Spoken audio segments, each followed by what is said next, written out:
Bienvenue dans une nouvelle vidéo sur la même formation, conduite à tenir devant les accidents d'exposition au son et aux liquides biologiques sur votre site web www.lafaculté.net avec un tout petit tiret sur la faculté. On arrive à un chapitre très important sur cette formation qui est la prise en charge immédiate d'une victime d'un accident d'exposition à un liquide biologique. On va essayer d'aborder deux grands titres. Le premier, c'est l'accueil de la victime et les soins immédiats, je dirais dans les 15 premières minutes. Et le deuxième, c'est l'évaluation du risque de la transmission par quelques mesures chez le patient source et la victime. On commence par l'accueil de la victime et les soins immédiats. En plus d'un interrogatoire bien fait en urgence, demandant au patient le maximum des informations qui peuvent nous aider dans notre conduite à tenir, demandant au patient par exemple les circonstances de survenue de l'accident, des antécédents pathologiques particuliers. Il y a des gestes à faire ou à éviter dans l'immédiat, dont le but c'est le nettoyage de la plaie et de réduire le temps de contact. Pour cela, on va distinguer entre le type des accidents où il y a une effraction cutanée, c'est le cas bien sûr des blessures ou piqûres, et le cas où il n'y a pas des effractions cutanées, c'est le cas de projection des muqueuses.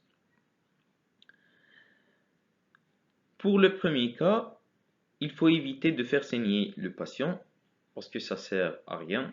Si le virus est passé dans la circulation, c'est pas le fait de saigner le patient qui va éliminer le virus. Puis, il faut nettoyer immédiatement à l'eau courante et au savon. Après cela, il faut rincer avec de l'eau et désinfecter la plaie par trempage quand c'est possible pendant au moins 5 minutes avec de préférence du daquin. Sinon, la bétadine jaune est un bon choix aussi. Pour les projections muqueuses, il faut rincer immédiatement et abondamment au sérum physiologique pendant au moins 5 à 10 minutes. Dans la majorité des cas, il s'agit d'un accident du travail.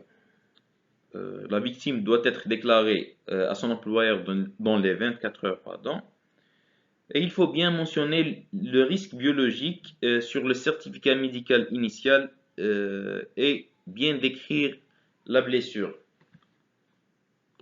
Maintenant, avec l'évaluation du risque de transmission d'une éventuelle infection virale.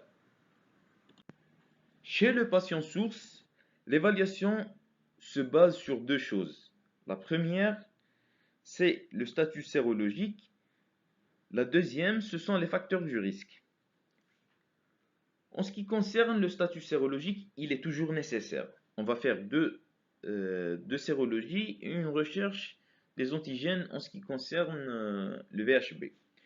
La première sérologie, c'est la sérologie VIH. Si elle est positive, on va faire une recherche plus approfondie pour déterminer le stade clinique, la recherche du traitement antérieur et du traitement en cours, le taux de lymphocytes CD4, la charge virale VIH. En tout cas, cette recherche approfondie n'est pas faite en urgence. La deuxième sérologie, c'est la sérologie VHC. Et en cas de positivité, on va rechercher la réplication virale par PCR. En ce qui concerne le VHB, on va rechercher les antigènes HBs et HBe.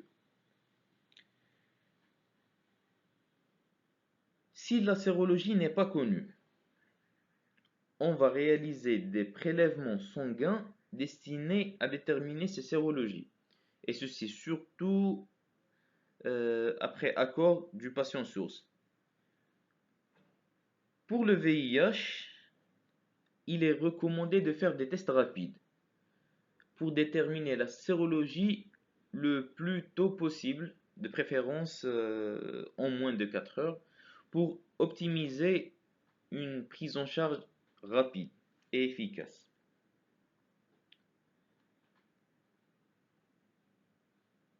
On a parlé un peu des facteurs du risque au début de la diapo.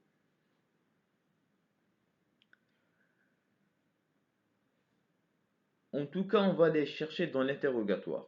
Mais son importance majeure apparaît en cas d'impossibilité de réaliser des sérologies, par exemple dans le cas où le patient refuse les sérologies, ou bien par exemple dans le cas où il quitte l'établissement euh, avant d'avoir la chance de faire des prélèvements sanguins, ou toute autre circonstance qui peut bloquer le processus normal d'évaluation du risque par des moyens biologiques. On cite à titre de facteurs du risque significatifs l'homosexualité ou la bisexualité masculine, l'existence de pratiques sexuelles à risque, la toxicomanie par voie intraveineuse, le fait que le patient soit d'origine d'une zone d'endémie à VIH. Chez la victime, l'évaluation médicale du risque est faite aux urgences, en se basant sur deux choses. La première, c'est les circonstances de l'accident. La deuxième, c'est la réalisation d'un bilan sérologique. Pour les circonstances de l'accident, il convient de déterminer deux choses. La première, c'est la profondeur, de la blessure et le type de matériel en cause. Le risque est élevé en cas d'aiguille à prélèvement veineux ou artériel contenant du sang, ça veut dire utilisé. Le risque est moindre s'il s'agit d'une aiguille pour injection sous-cutanée ou intramusculaire, ou d'une aiguille pleine, ou bien d'une piqûre au travers de gants, ou en cas de projection cutanéo-muqueuse. Pour les bilans sérologiques qui doivent être réalisés chez la victime, on a la sérologie VIH au plus tard dans les 8 jours suivant l'exposition au sang ou liquide biologique, la sérologie VHC et le dosage des anticorps anti-HBs si le statut post-vaccinal de la victime n'est pas antérieur connu. Ceci est surtout chez les personnels de santé qui sont vaccinés et qui n'ont pas déjà fait la sérologie post-vaccinale qui détermine l'état de protection. Et on va en parler plus tard.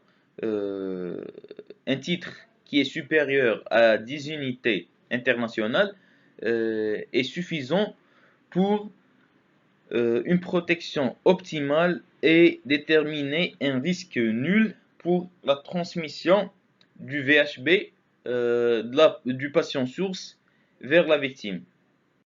Merci d'avoir regardé cette vidéo. Je vous invite à regarder et suivre les autres vidéos sur la même formation. N'oubliez pas, soyez fidèles à votre site web www.lafaculté.net avec un tout petit tiret sur la faculté. À bientôt.